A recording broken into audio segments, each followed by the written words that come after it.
Welcome, ladies and gentlemen, to our short play, Whispers from the Past, presented to commemorate the 150th anniversary of this building, of this house, the Amess Homestead, and of this massive Norfolk Island pine, the Homestead Tree.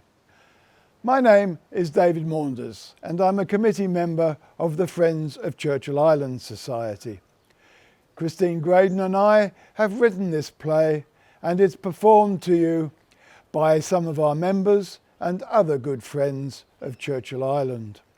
In 1872, Samuel Amess bought Churchill Island as a leisure retreat, and he built this house. In the decades that followed, this house has heard many conversations between the people who lived here and the people who visited. We're going to try to recreate some of those today. Samuel Amess was born in 1827 in Fife in Scotland. He qualified as a stonemason, and he moved to Newcastle in England, where in 1849 he married Jane Strawn. They had 3 children before they sailed to Melbourne in 1852.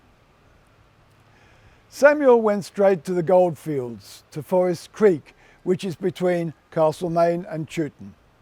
His searches were successful, and within a year he returned to Melbourne.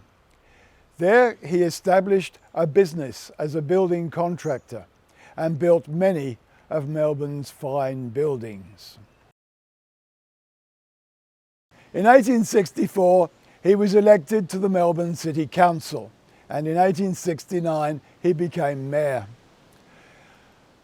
Samuel and Jane had 5 more children, and the public were as interested in the family as they were in Samuel. In 1870 he held a fancy dress ball to commemorate the opening of the town hall, and all of the family attended. Samuel was nominated to the Royal Commission into Noxious Trades. Melbourne's pollution was possibly the reason that he decided to buy a seaside property and to take his holidays in the clean, fresh air, away from the cares of his business and of the Melbourne City Council. Well, my dear, do you think we'll be comfortable in this house? It is a fine house. I do like the pine boarding and the wallpaper. It's Baltic pine left over from the insane asylum at Kew. The high ceilings will keep us cool, and the clean air will flow into all the rooms as the doors open to the outside.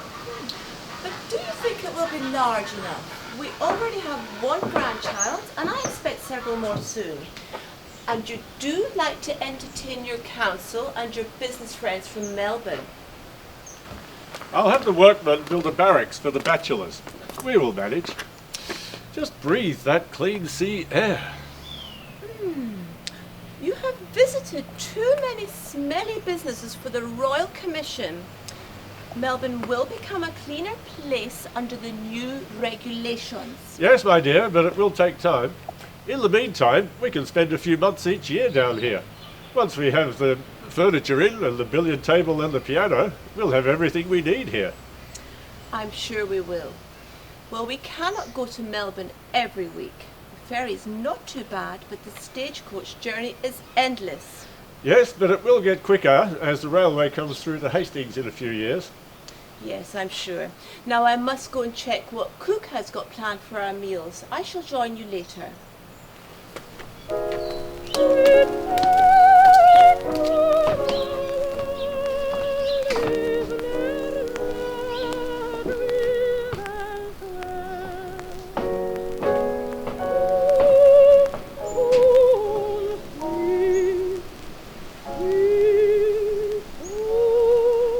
Sam has a visitor, Baron Ferdinand von Müller, who is the director of the Melbourne Botanic Gardens. Von Müller was born in Rostock in northern Germany and qualified as a pharmacist. He went on to the University of Kiel and emerged with a doctoral degree in botany. He came to Australia with his sisters for the benefit of their health and he became a British citizen. He was appointed government botanist by Governor La Trobe in 1853. He established the National Herbarium. He was also appointed to be director of the Melbourne Botanic Gardens, which he held until 1873. He was involved in many voyages of exploration around Victoria and recorded many of our Australian plants. In 1871, he was made a hereditary baron by the King of Württemberg, and in 1879 he was given a knighthood by Queen Victoria. The baron knew many people on Phillip Island and planted many trees there.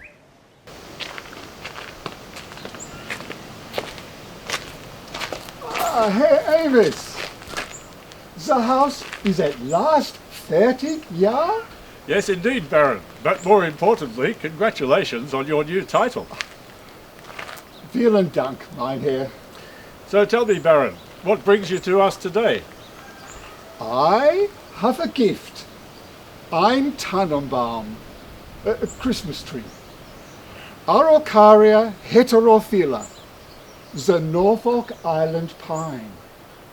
Plant it in front of the house and it will soon give shade and protect from the wind.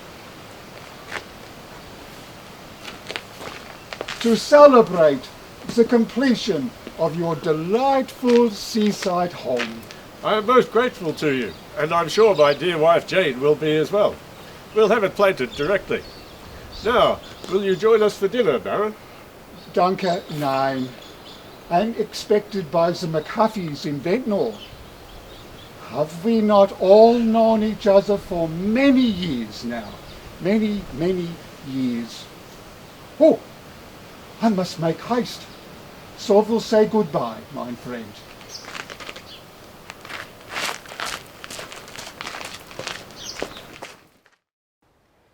The tree grew quickly, and after 150 years, as you can see, it's still healthy and thriving today.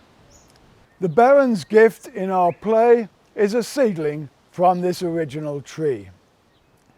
Samuel and Jane entertained generously at Churchill Island.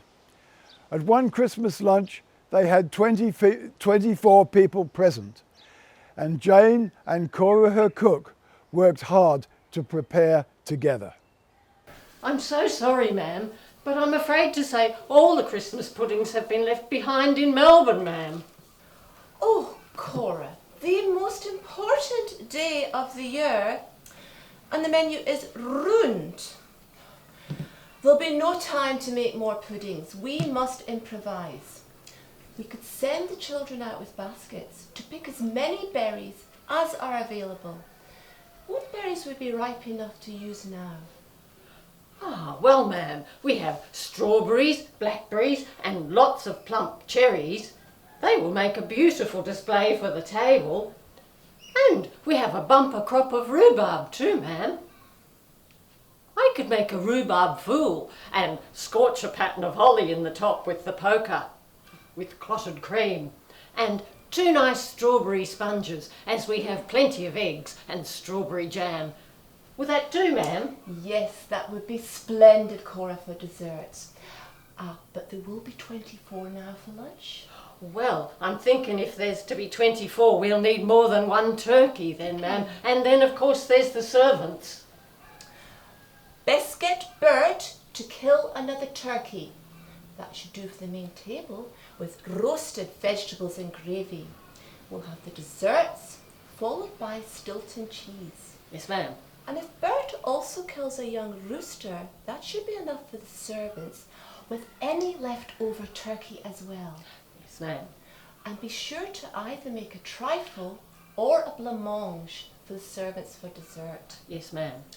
And Cora, Mrs. Harrington does not care for sweet food. Please do not offer her any cakes. Yes, ma'am. Thank you so much, Cora. That will be all for now. Yes, ma'am.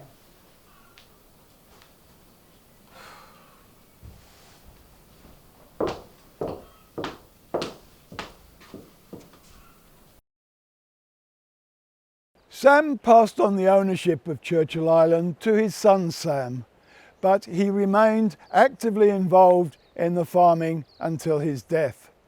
On the island, to his friends and family, he was known as King Sam. His agricultural activities reached the attention of the agricultural correspondent of the Australasian newspaper. George Andrew Brown was possibly Australia's first specialised agricultural journalist. He wrote in the Australasian in the 1880s and 1890s under the pen name Bruni to recall his birthplace in Tasmania. In 1888, Brown wrote to Samuel Amess advising him of his visit, but nobody picked him up off the ferry, the Vixen, and he had to walk from Newhaven.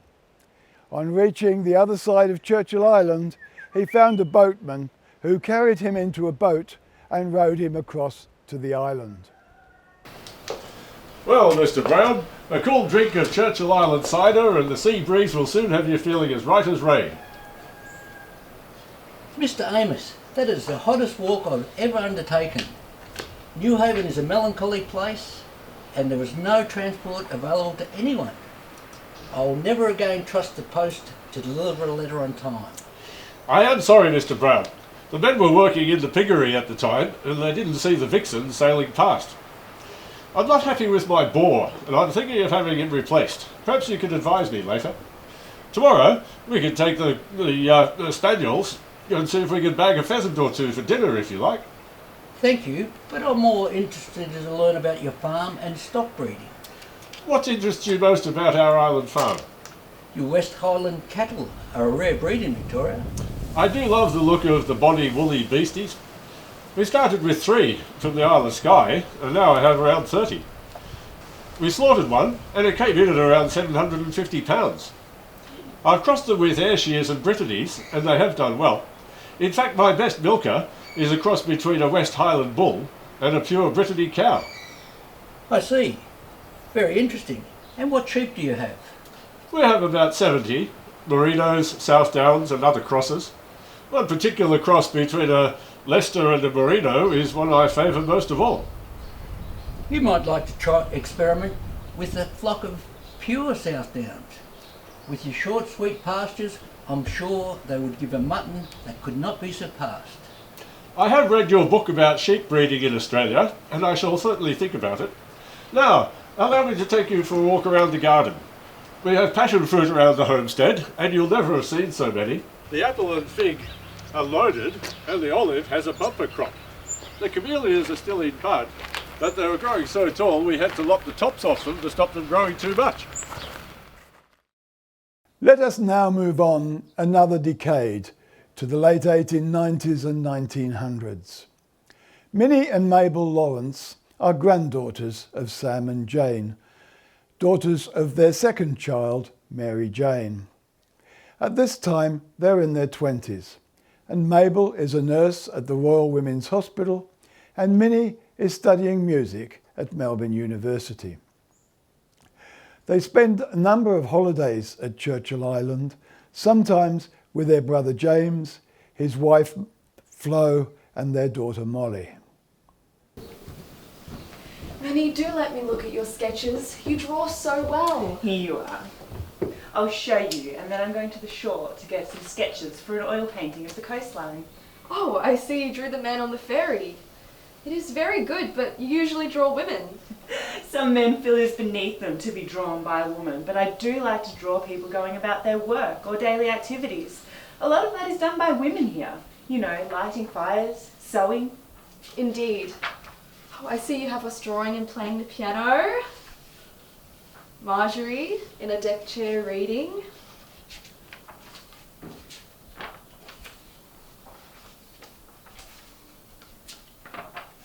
Oh, you've drawn Mrs. McChrist playing cards. You've captured her exactly. The horse and the cow are superb. I wish I could draw like you. Oh, Mabel, you do so many things well. Now come and join me by the western shore while the light is still good. And you can keep me company while I get some sketches for the painting. In the early 1900s, the Australasian newspaper encouraged children to write to their Dear Patients section. Sometimes they held a competition for the best essay on my holidays. In 1907, Marjorie Amess, granddaughter of Sam and Jane, wrote a letter about her holidays on Churchill Island. It's one of the best accounts that we have. At this time, she was about 15 years old. Let's join her while she checks through her final draft.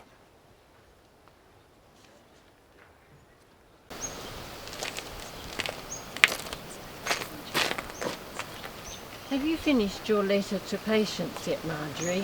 Yes, Mother. I'll read it to you if you'd like. Dear Patience, I am choosing Churchill Island for the subject on which I'm going to write. Grandfather bought Churchill Island in 1872. Now it belongs to my father and is situated in Western Port Bay near Phillip Island. It is 1 mile in breadth across the widest part, 4 miles in circumference and 2 miles in length. That is correct, isn't it, Mother? We are the only people living here, except the manager, who has rooms not far from the house. The house and orchard are surrounded by large pine trees, some of which are as high as 80 feet. There are 150 acres, these being divided into 9 paddocks. We go in for grazing in a small way. Each of the paddocks contains at least 2 or more waterholes. We have 4 landing stages and 3 boats.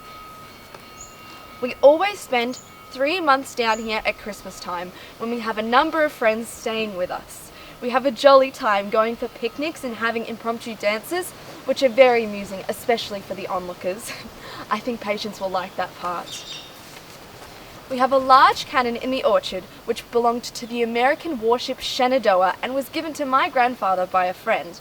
There is also a large flagpole in the front paddock, which is about 50 feet high, and on special occasions we hoist the flags. The house contains 7 rooms, and there are 2 bedrooms away from the house called the barracks, which are the bachelors' quarters. We have a large bell, which belonged to the ship Karanji, and on New Year's Eve we ring it to bring in the new year. When we came down here for the holidays, the grass is very fresh and green, but now it is dry and the grass seeds are a very great nuisance.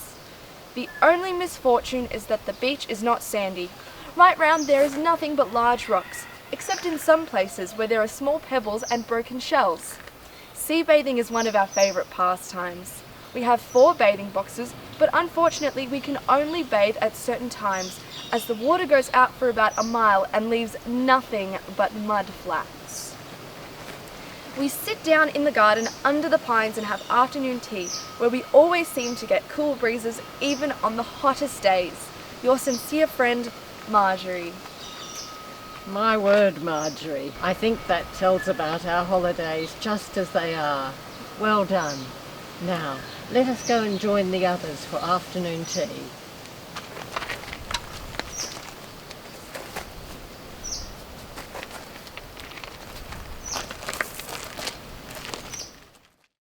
Marjorie repeated the story told by her grandfather and other members of the Amess family that the cannon came from the Shenandoah.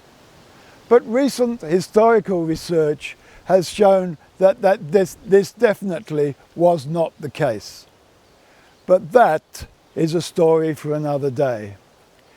If you have enjoyed these snippets from the past, stories of Amess House and the Amess family, then there are far more in our book, Churchill Island, History and Her Story. A large print edition is also available. This concludes our Whispers from the Past of the Amess House and the Amess family. Thank you for watching, and I hope you will one day have the chance to visit our picturesque and historic Churchill Island.